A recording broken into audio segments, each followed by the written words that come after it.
Lactic acid is a resurfacing chemical exfoliant that belongs in the AHA family, alpha hydroxy acids, and its role is to dissolve the glue between the cells. On the surface, it doesn't penetrate in the skin deeply. It's basically a gentle exfoliant that keeps the skin soft and gently eats the dead skin on the surface away. Hi, my name is Laura. I'm your French skin educator. I've kind of grown to hate that phrase basically, but you can follow me on IG for more frequent updates and more mini reviews of products, and also on TikTok where I'm trying to grow and post every day. In this video, we're going to talk about lactic acid from The Ordinary. So basically, we're going to review two products from The Ordinary. Do the do's and don'ts, as you might have probably seen from the niacinamide video. I'm going to do the lactic acid this time. So The Ordinary sells basically two products in that range, the 5%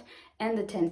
It's just the same ingredients. There's no difference between the two except the concentration of lactic acid and an ingredient that's basically moving up the list or down. It's the sodium hydroxide. It just makes the formula more alkaline, so it's just a matter of pH safety for your skin. I can't really prove that it's the exact concentration of the other ingredients except from lactic acid and sodium hydroxide because you can't see. On the INCI list, that means the list of ingredients that is available on the website or on the packaging, you can only see the ingredient listed. Basically, the one that's first is the most concentrated one. The one that's last is the least concentrated one. So you don't know, maybe they just stayed in the same place in the ingredient list, but their concentration moved a little bit. A little ingredient breakdown, very quick. Okay, bear with me for a second. If you like ingredients, you're gonna love it, but if you don't, it's just gonna give you some background still, so it's interesting. Lactic acid is the second in the concentration, which means that you're getting a lactic acid serum. That's what you're paying for, and that's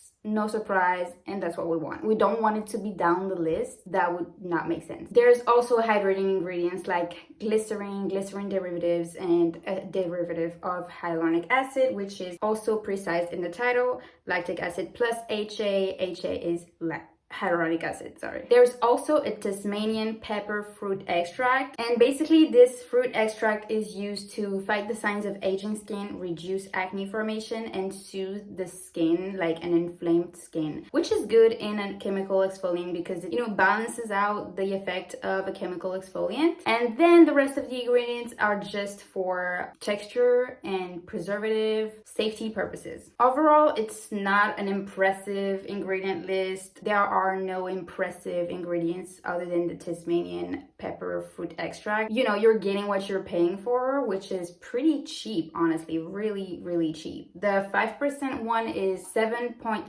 euros or $7, and the 10% one is 8.3 euros or $8. The good thing to note is that there is no fragrance or essential oils, and nothing is added that is unnecessary to the formula, which makes The Ordinary products so interesting and so good. Now we're gonna go into the do's.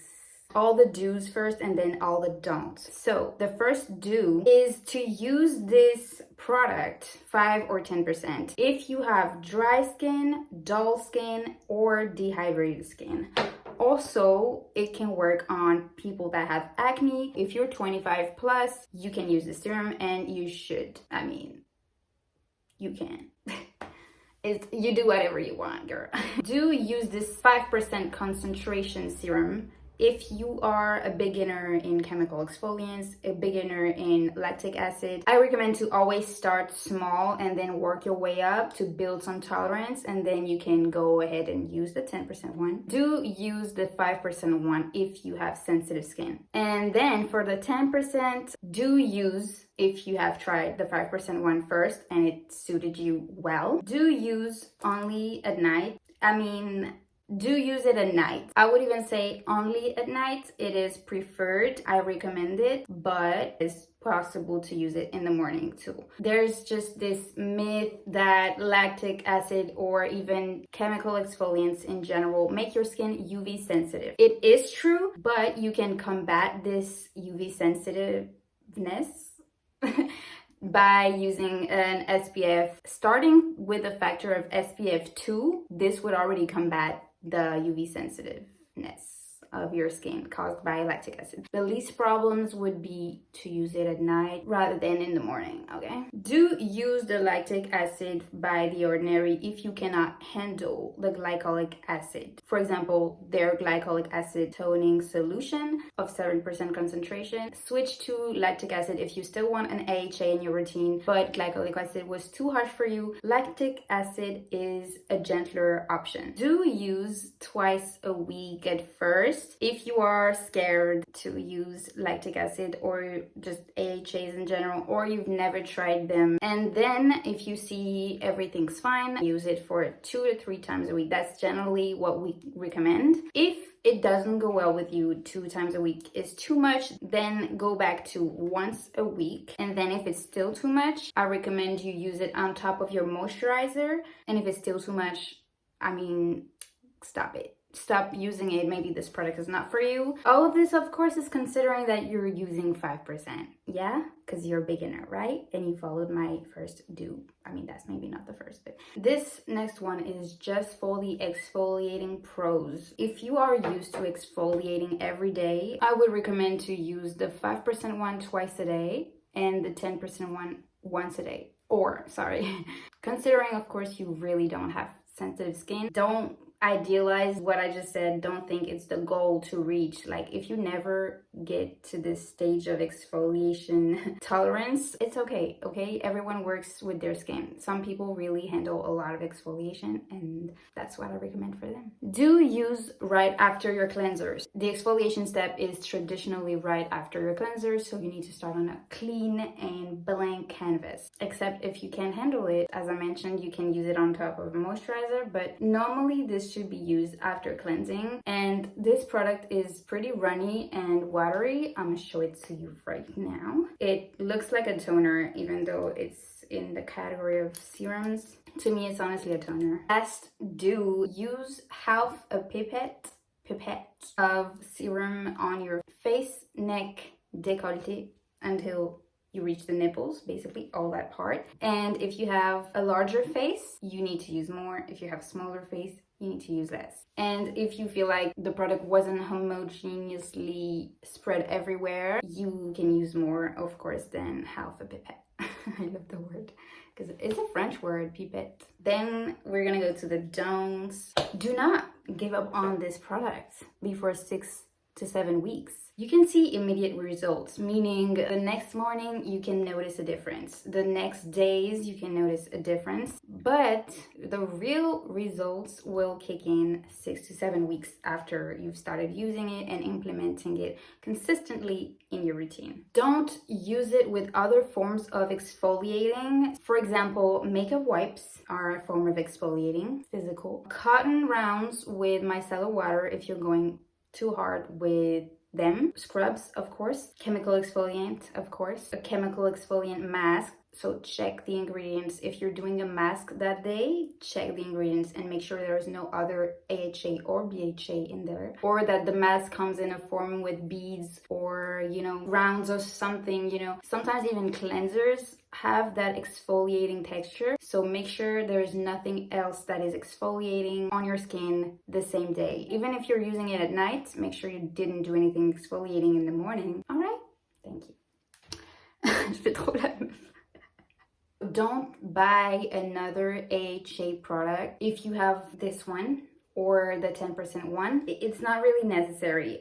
You can totally have one AHA and one BHA in your skincare staple. As long as you have one AHA in your routine, you're really good. You need to exfoliate, as a rule of thumb, 2 to 3 times a week. Meaning, if you have this lactic acid and a BHA, you can't do 2 to 3 times a week and 2 to 3 times a week. It's like you need to combine and find the best schedule for you. Don't use the lactic acid 5 or 10% with other acids or actives that are really potent, like for example retinoids, for example the niacinamide serum by The Ordinary that is 10%, which is a lot for niacinamide. Vitamin C, also there are high concentrations, or just if you notice a little tingling, the only actives you can use or acids you can use with lactic acid are the ones that are really mild. For example, hyaluronic acid, It's just hydrating. Kojic acid, alpha-arbutin, azelaic acid. If you've noticed, it's gentle on your skin. Not the big potent ingredients.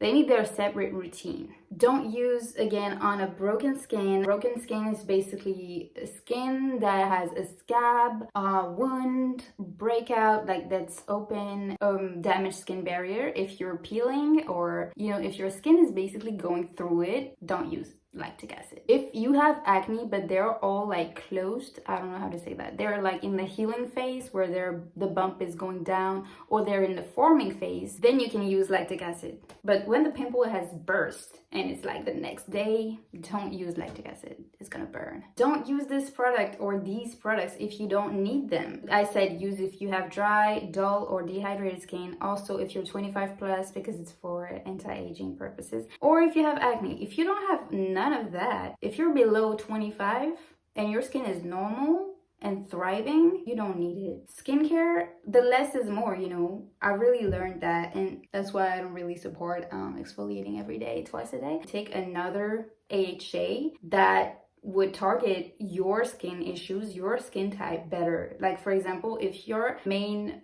problem is you have acne, pores, and you're below 25, use salicylic acid. Don't use this and then not follow up with the sunscreen, especially if you're using it in the morning. But every day you should be wearing sunscreen anyways, regardless of whatever product you did the night before. If you're using it at night, use sunscreen the next morning. If you're using it in the morning, use sunscreen after your moisturizer, and reapply every 2 to 3 hours. As I said, UV sensitivity caused from lactic acid is not that dramatic, but it's there, and anyways you need to be using sunscreen. I'm not gonna repeat myself. And a general serum pipette rule is to don't let it touch your skin. Like when you put on your hand, don't touch your skin, and when you put it on your face like that, like the influencers do, don't put the pipette on your skin.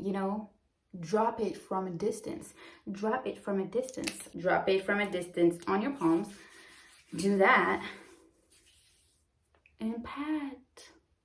And that's it. You're done. I hope it was helpful for one person. I would be cool. Okay.